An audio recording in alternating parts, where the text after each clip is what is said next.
All right, strap yourselves in for this deep dive, folks, because today we're taking a look at how AI is shaking things up. Oh, yeah. You know, we got whispers of Ponzi schemes out there. We've even got, maybe a global power shift. Absolutely. So much to unpack. Yeah, a lot going on. Really is. You know, when you look at the tech world, Yeah. they're really at the heart of all this change. Yeah. Front and center. Absolutely. And this new AI DeepSeek, Mm-hmm. that's kind of the big thing that everybody's talking about. Yeah, it's sending ripples for sure. NVIDIA, they're like the big dog when it comes to all this processing power, right? Absolutely. And even they took a massive hit in the stock market. Huge, yeah. Like the biggest single day loss ever. Ever. Yeah.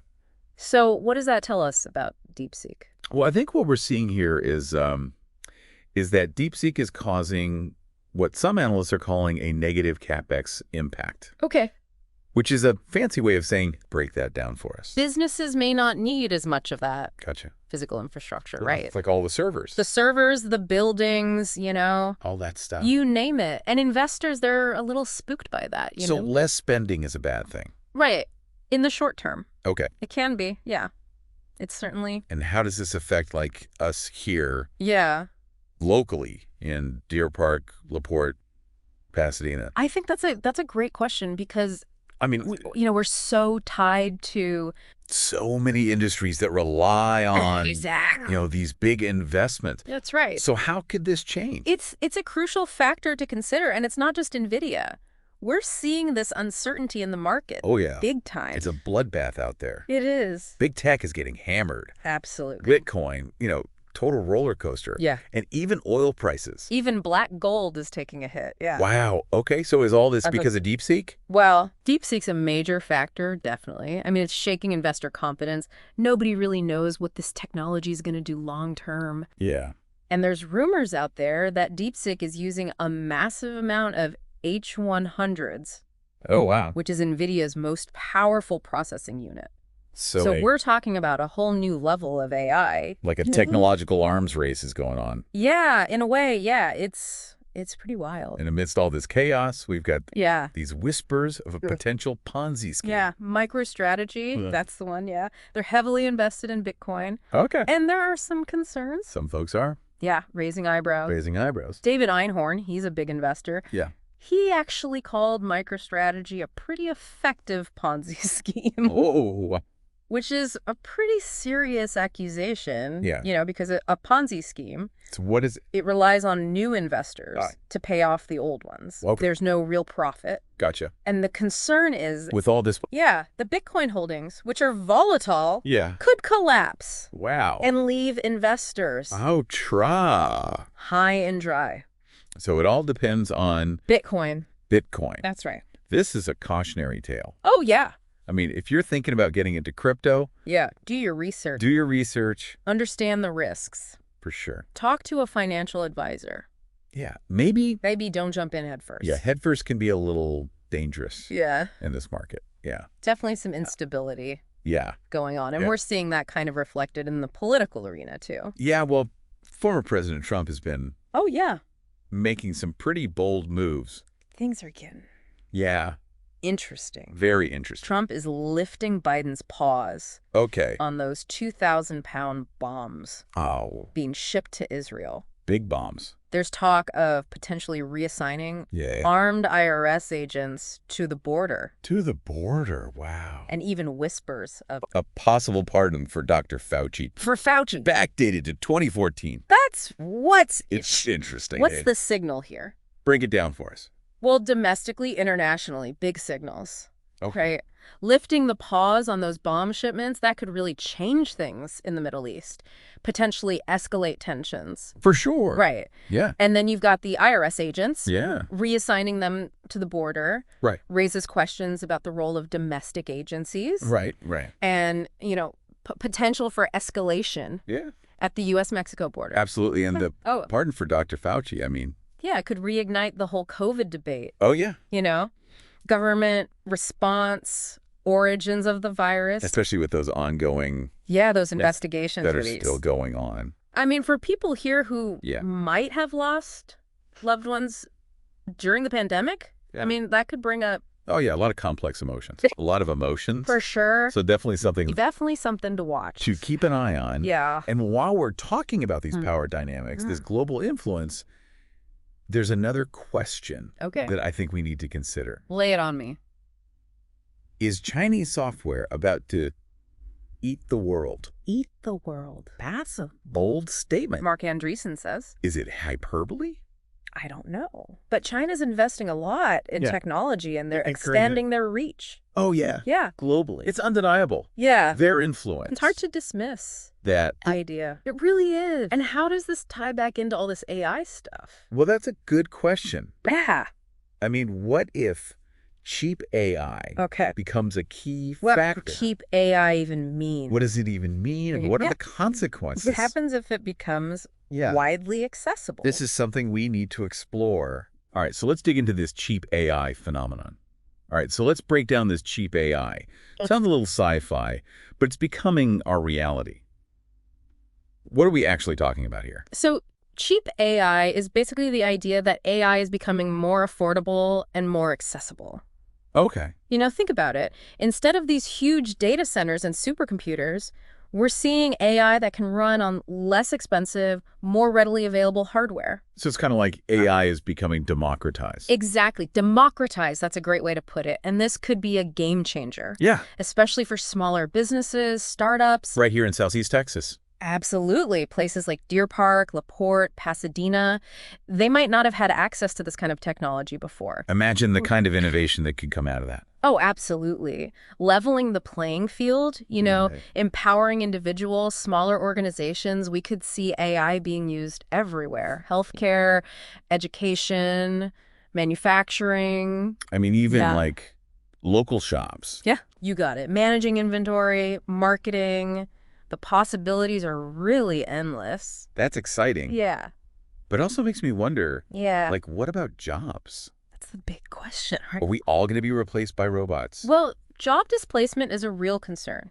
AI is getting better and better at performing tasks that humans currently do. Yeah. Some sectors are more vulnerable than others. I mean, Think about truck drivers. yeah. If self-driving vehicles become the norm, what happens to them? Yeah. Data entry clerks. Mm-hmm. As AI gets better at processing information, Right. those jobs could be at risk. That is a little unsettling. Yeah. But it also shows us how important it is to adapt and evolve. That's it. We need to think about retraining programs. Yeah. Give our workforce, especially here in Southeast Texas, Yeah. the skills they need to thrive. I mean, what if our community colleges Exactly. started offering courses in AI programming, data analytics? Absolutely. We need to be proactive, you know, prepare our community for these changes. And while we're talking about these potential downsides, Yeah. there's another one that comes to mind. What's that? Misuse. Oh, yeah. I mean, as AI becomes more accessible, Right. it also becomes easier to Exactly. use for bad things. For the wrong reasons. Worst case scenario, think about deep fakes. Oh, Becoming so good that you can't even tell what's real anymore. wow. AI being used to spread misinformation on a huge scale. Yeah, okay. Autonomous weapons falling into the wrong hands. These are all possibilities. Yeah, it's like cheap AI is this really powerful tool, but It's a double-edged sword. a double-edged sword. Yeah, Yeah, it's both exciting and a little scary. it is. And it's up to us to make sure it's used responsibly. Ethically. Ethically, absolutely. So what steps can we take, even here locally? I think education is key. Yeah. We need to educate ourselves, our community, about AI, both the good and the bad. Support organizations that are working on ethical guidelines. Yeah. Advocate for policies that promote transparency. Accountability. Accountability, that's right. It's like think and act locally. Yeah, Takes on a whole new meaning. absolutely. It's not just about our physical community anymore, right? Right, it's our digital community, too. We have to be aware of these technologies, Mhm. and we have to make our voices heard. We do. And speaking of making our voices heard, let's go back to the political arena for a second. Okay. We were talking about former President Trump's actions, specifically lifting that pause on the bomb shipments to Israel. Yeah, I mean, people have some strong feelings about that. Oh, yeah.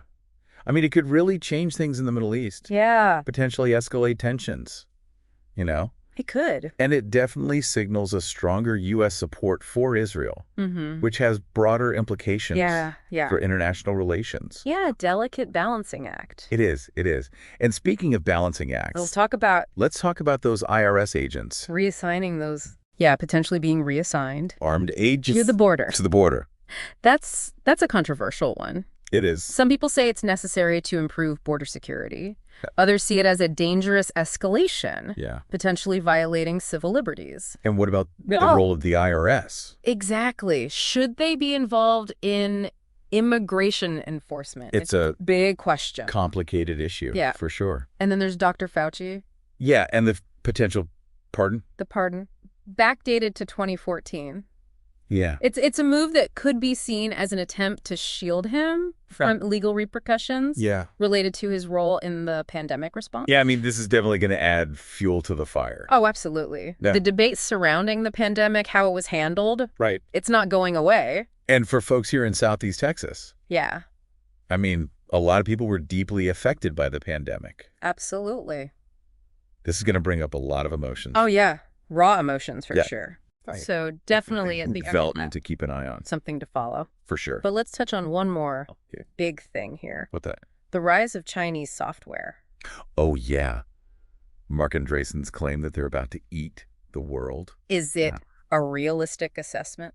I mean, it's hard to say for sure, but China's making huge investments. Yeah. They're expanding their influence. Globally, this potential shift, it could have major consequences for the global economy, for international relations, even national security. And it's interesting because China's approach to AI is it's very different from the U.S. From the U.S. They're much more focused on practical applications. Yeah. Less concerned with the ethics of it all. Okay. Which could give them a competitive edge. I see. In certain areas. It seems like technology is becoming not just a tool, but a battleground. Absolutely, a battleground for global dominance. And as residents of Southeast Texas, we need to understand how these global trends impact us. Locally, And maybe the most important question is, how will this potential shift, combined with the rise of cheap AI, how will that affect jobs, businesses right here in our backyard? That's something we need to dive deeper into. Wow, we've covered so much ground today. A lot to think about. Market chaos, potential power shifts. It is, It's a lot, but let's bring it back home. Yeah, let's localize this. To Deer Park, LaPorte, Pasadena. What does all this mean for us here in Southeast Texas? Well, that's the key question, right? It's not just about understanding the global trends, but how they could play out right here in our communities. So let's talk cheap AI. Okay. If this technology becomes as accessible as some are predicting, what could that mean for jobs and businesses in our area?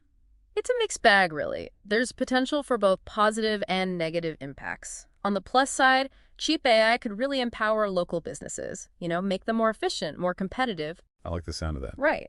Imagine a small manufacturing plant in Pasadena using AI to optimize their production line, or a family-owned shop in Deer Park using AI to personalize their marketing, reaching the right customers. Yeah, that's the kind of innovation we love to see. But what about the other side of the coin? What about the jobs that AI might replace? That's the challenge, and we need to be ready for it. Some sectors, like manufacturing and transportation, are particularly susceptible to automation. We've got to be proactive about retraining programs, giving our workforce the skills they need for the future. A future where AI is everywhere. So our local community colleges, technical schools, they've got a big role to play here. Yeah, they're key. I mean, imagine courses in AI programming, data analytics. Absolutely. We need to invest in education that aligns with the jobs of the future. And it's not just about technical skills, but also things like adaptability, problem solving, critical thinking. Those are skills that will always be valuable. No matter how much AI there is. So we've got this potential wave of cheap AI coming, and then we've got this potential global power shift with China's influence growing. Yeah, two massive trends converging. How do those intersect, and what could it mean for Southeast Texas? It's where things get really interesting. If China becomes the dominant force in tech, global trade patterns could shift, supply chains could be disrupted. We could see a move away from traditional manufacturing hubs to regions that align more with China's interests. The possibility. And that could have a big impact on us here, given our ties to energy and manufacturing. It could. We need to be thinking about diversifying our economy, attracting new industries, ones that can weather these global shifts. We've got to play to our strengths, our access to ports, transportation infrastructure. Absolutely. Leverage those advantages to bring in new investments, new opportunities. And we can't forget about our workforce. If those manufacturing jobs decline, we've got to support those workers. We do. Help them transition into new careers, maybe even offer incentives for companies to retrain their employees. So, lots to think about, lots to prepare for, but, I'm optimistic. I am too. The future of Southeast Texas, it's in our hands. It is. We get to shape it. We've got to think and act locally. That's it.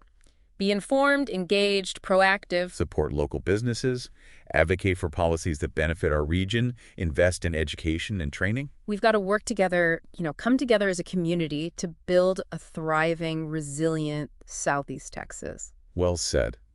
And that brings us to the end of our deep dive. It does. We hope you found this episode thought-provoking, maybe even a little inspiring. I hope so. And if you found value in what we're doing here, please consider supporting our mission. You can visit thinkandactlocally.com/donate. Every little bit helps us continue to provide these insights and resources for our community here in Deer Park, LaPorte, and Pasadena. Thanks for joining us today, everyone. Until next time, stay curious, stay engaged, and keep thinking critically and acting locally.